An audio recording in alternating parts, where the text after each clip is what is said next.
AnnyeongBuzz. Welcome back to the channel where we dive into the hottest stories in K-culture, K-drama, and everything buzzing in the Korean entertainment scene. Today, I've got something really exciting for you drama lovers, because TVN's The Tyrant Chef is breaking records in a way that honestly, even I didn't see coming. So here's the scoop. On the 14th, the drama aired its 8th episode, and according to Nielsen Korea, it pulled in an average nationwide viewership rating of 15.4%. That's huge. To put it into perspective, this show started at just 4.9% with its very first episode. By episode 4, it hit 11.1%. And now it's surpassed 15%.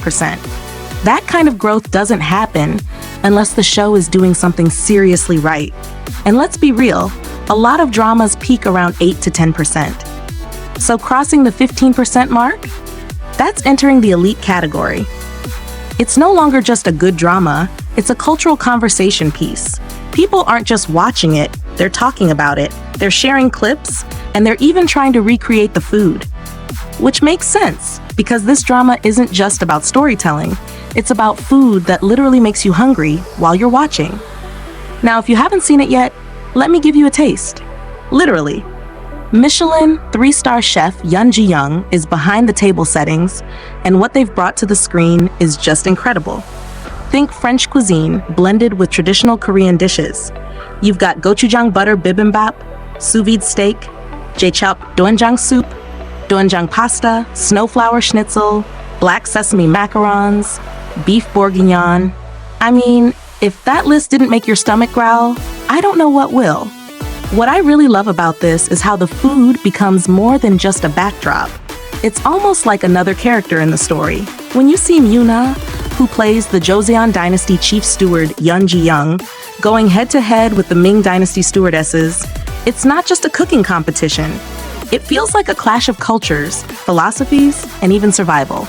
And honestly, that's what makes it binge-worthy. Episode 8 especially ramped things up. Ji-young presented this insane fusion dish, combining galbijim with beef bourguignon. Like, come on, that's creativity on another level. Meanwhile, Abisu played dirty, using Ji-young's chili powder, but twisting it with chili oil. That detail right there, turning someone else's strength into a weapon against them, was brilliant writing. It shows that the drama isn't just about food porn, it's about strategy, betrayal, and resilience. And then there's Mang Suk-soo, played by Hong Jin-ki, who was literally threatened by Kang Mok-ju, portrayed by Kang Han-na. This poor guy injures his hand intentionally, which could have ended his role in the competition. But instead of giving up, he passes the knife to Seo Gil-gyum, played by Yoon-ah, and together they whip up Peking duck rolls. That moment gave me chills, because it wasn't just about cooking, it was about trust, teamwork, and pushing through adversity.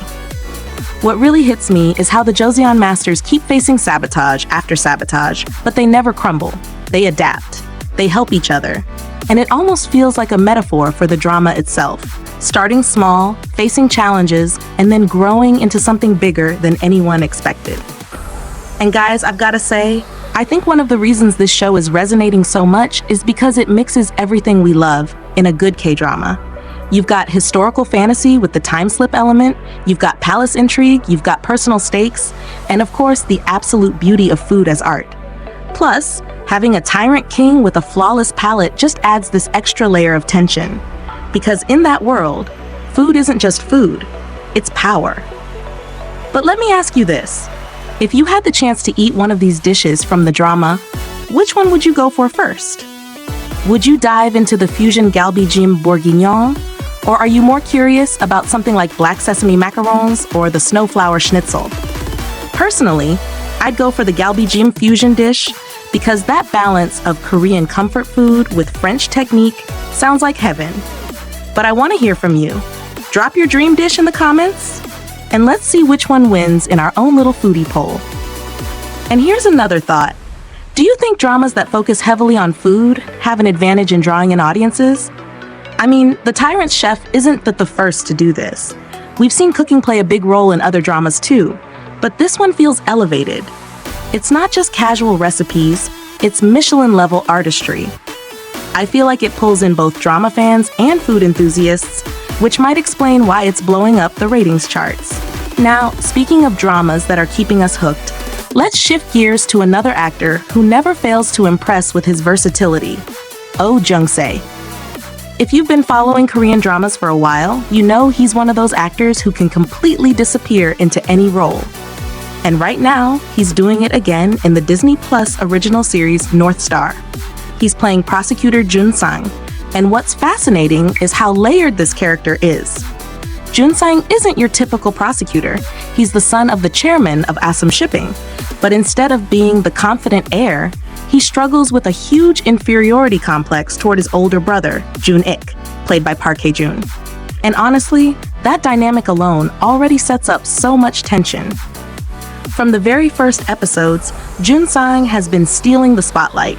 He's clashing with his sister-in-law Moon-ju, who's played by none other than Jun Ji-hyun, over her presidential bid. And this isn't just some small family disagreement. We're talking high-stakes drama, kidnapping Moon-ju's secretary Mi-ji, played by Lee Sang-hee, and then throwing down in verbal battles that feel like chess matches. It's intense, and it shows exactly why Oh Jung-se is so respected in the industry. And here's what I love most about his performance: his ability to deliver subtle emotional acting. His gaze alone carries so much weight. Like, he doesn't even have to say anything to let you know what Jun-sang is feeling. One second, he looks cold and calculating, and the next, you catch a glimpse of his insecurity, his desperation, his fear of always being second best. That kind of duality is what makes a character memorable. What's even more impressive is how meticulous he is in shaping Jun-sang. He changes his voice tone depending on who he's speaking to, adjusts the rhythm of his breathing to add persuasive power to his words, and you can tell that every choice is intentional. It's like he's dissected this character to the core and rebuilt him from the ground up.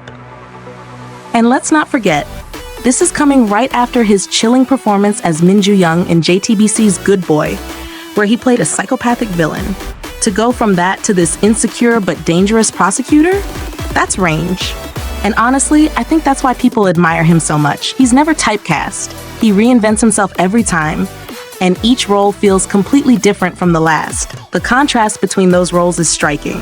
In Good Boy, he terrified us. In North Star, he's making us question him, pity him, and fear him all at once.